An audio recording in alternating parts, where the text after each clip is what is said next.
And hello, I'm Joe Unger. I'm the Chief of Ecosystems at Origami Air. I take care of trying to plug it all in and put it all together. We'll get into our backgrounds a little bit later, but right now I'll talk a little bit about our world building history because we both come from the World Building Media Lab at USC and also have been running world building with things like Sundance, as well as Kauffman Foundation here in the United States, trying to bring world building from out from behind just large institutions and into the general practice of science, communication, and community building out there. Hello, I'm Trisha Williams, CEO of Origami Air. As well as everything that Joe just mentioned, I've also been creating virtual worlds for nearly 20 years, from traditional video games to exploratory virtual reality projects and research. We've recorded this presentation to talk about world building for just sustainability transitions. So I kind of wanted to start off with talking a little bit about how people like us start and grow up to be world builders. And for people like Trisha and I, that starts with growing up gamer. It's this idea that you have all of digital reality in front of you and always have. For us, this started off in the 80s when we grew up with our keyboards and then started programming real worlds into simulated universes that we could manipulate, talk to, and run around in all of the time. And now we started off with little blips and bloops like Pac-Man, but folks like Trisha and I, who have studied this all of our life, gone into AAA gaming, shipped blockbuster games, know and grow up in these universes that are filled with millions of people that are now grown up gamers who are living and breathing inside of these virtual worlds, which are living, breathing data environments. So why does growing up gamer mean anything when it comes to world building and mapping? Well, it comes to how we build maps that build worlds. If you look on the left, you see a chart by a group called Magic Leap XR. This is a company in the United States. It started about a decade-ish ago that started to be able to explain to people how we were going to build and construct augmented reality environments. If you think of augmented, extended, and virtual realities, these are layers of reality on top of our own. But if you take out the physical world, the digital layers still exist. Now, these are worlds, whole worlds that humans have built free of full natural environments. These we know as video games, as simulations, as digital twins. But now we can also do these at scale, and people like Trisha and myself, and groups that have come out of things like video game studios now know how to create these environments to wholly new details that are much more rich and able to speak to real world data. Okay, but these worlds and digital worlds and video games are one thing, right? But how does it come to how we actually understand things? How this comes to what we're trying to address, justice and sustainability. Well, we really do this by embracing complexity. Embracing complexity through mapping is nothing new. The image on the top left is, almost 14,000 years old in Libya. It shows a complex ecosystem being mapped by humans. Below that is a neural network. That's our latest mapping of trying to map complexity over and over and over again. We've always shown the interwoven narrative of food, energy, and water, right? We call it the food, energy, water nexus because it is so well known and integrated into all of our ways of being. The difference is that now we can communicate these sorts of cultural and environmental learnings in a much more expedited and rapid way with immersive reality. Right? You can walk into the cave and see the ecosystem on the wall and see the ecosystem on the plane in the same space that you are interacting with a neural network.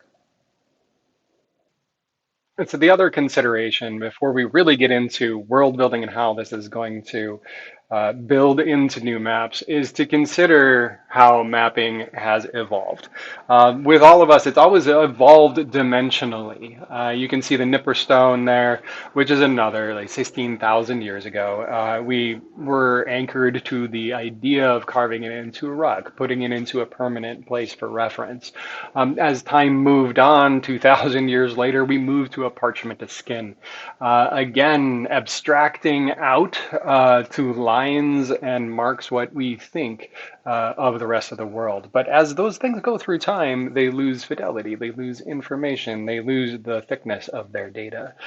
So we've attempted as a species to collect together. We have huge mapping efforts like the cellular and global mapping projects from GPS, but now that is going into a new evolution, going into a new status, a new era where it's not just about mapping the data, it's about making sense of the data more and more. As more and more complexity has come into these thick data environments, the necessity to find new ways to navigate them, whether that be narratively, creating new tools like an Apple Vision Pro or a new phone application, are all tools by which we start to navigate the thick data that we all want to interact with.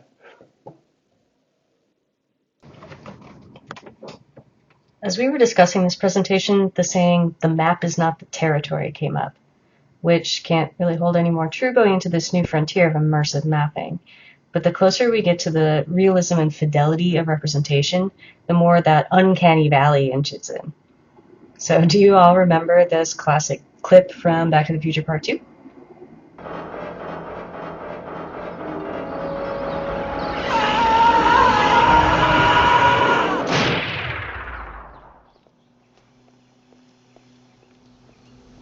Shark still looks fake.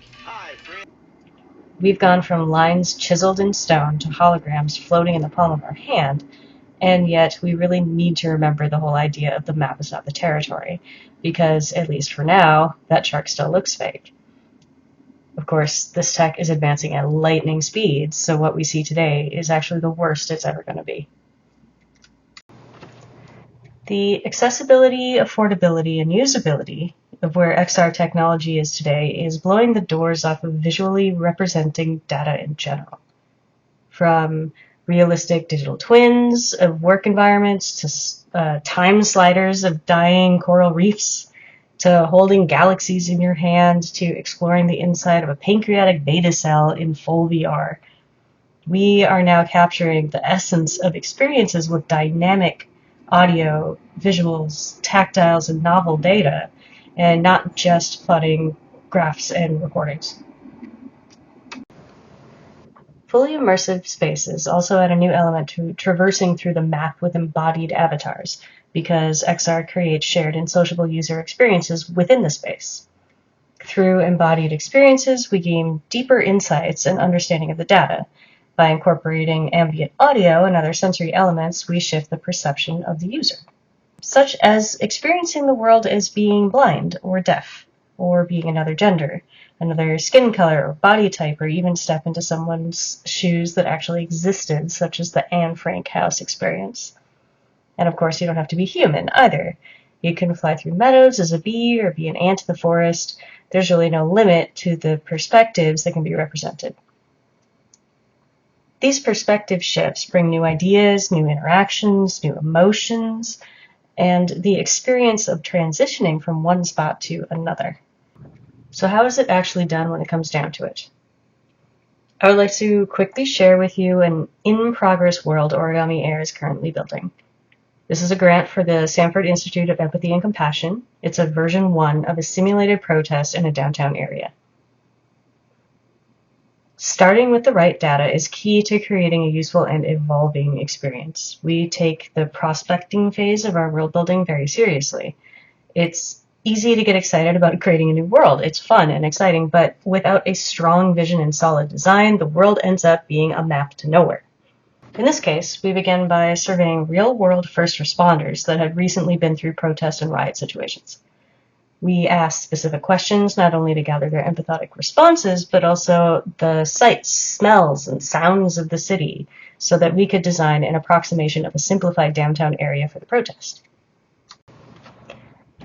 We gray box the world is what it's called, is putting in basic shapes within the correct areas of the world. And we walk through this construction site, for lack of a better word, in our avatars and assess the flow, the scale, the feeling before we do another pass. And over time, not only does this world come together, but the team comes together. Because meeting in virtual spaces, walking through a developing world, seeing it come to life, it's an incredibly impactful experience. Here we focused on interaction points within the experience, where the user would come upon specific people who would be avatar actors. We use actors within avatars for these particular simulations, and we would simulate escalating situations as they move towards the hospital up the road there. And then we started testing different types of avatar appearances as variations for the encounters. As you can see, we're still developing the protest itself, but as we get further here, you can hear the audio as I weave through all the stand-in people. And we found, even in alpha testing, that the smoke effect, the increased volume of a protest, and other factors that we tested, such as fire and whether it's night or day, different animations, they put our trial users into this very emotionally charged state, regardless of the peg people, as we call them. And it's just one of those moments where it really proved to us as creators that the dynamic stimulus of a fully immersive experience goes way beyond, the shark still looks fake. Once the user reaches the hospital, they're met with an in-narrative reporter that asks them about the protest as if they were part of the world themselves. This type of data collection, where the user remains in narrative, is actually pretty invaluable. And if you're curious about learning more about that, please ask Jen after the presentation, because she was the one that was really leading that charge here. Finally, the user makes it to the end of the experience and does an exit interview outside of VR.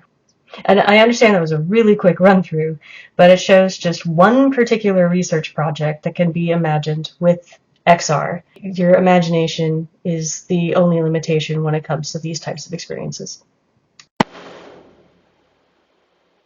So in the future, we hope you embrace the idea and the concept of multi-dimensional maps and our natural world. Uh, the idea of world building for just sustainable transitions is a new paradigm. It allows us a new understanding of what is possible for humanity to map. It also opens the potential of thick and deep mapping in XR, and that really allows us to see a new path to a more informed future. As we enter an era of mass global transitions, we hope that allowing foresight and tools like this to just get a glimpse at what our future could be could help us all get there a little better together. So really this vision is one of global collaboration. It takes a world and many points of view in order to create a thick map, in order to create an immersive environment that can actually speak to all of the points that we want to and see these just sustainable transitions in action. So we invite you to become a part of our effort, this World Thick Mapping Collaboration for Research and Academic Access. It's a project-based organization. We'll be announcing future charrettes and workshop in the upcoming year, and we hope to hear from everyone along the way. But if you've got a project or a consideration on thick mapping and how XR can really collaborate different voices and different points of view from across the globe or across the sciences, please reach out and get in contact with us. As we say in Origami Air, just start. If you're thinking about these sorts of things, reach out to us regarding thick mapping at connect@origamiair.co. Trisha Williams is our CEO. She handles a lot of the direct organization for things, so you can reach her at Trisha at. And myself, if you're looking to talk about the ecosystems or how these maps are pulled together, you can go Joe at. Jen and John as well are great contacts to or leading the way on pulling this collaboration together. So please continue the conversation there.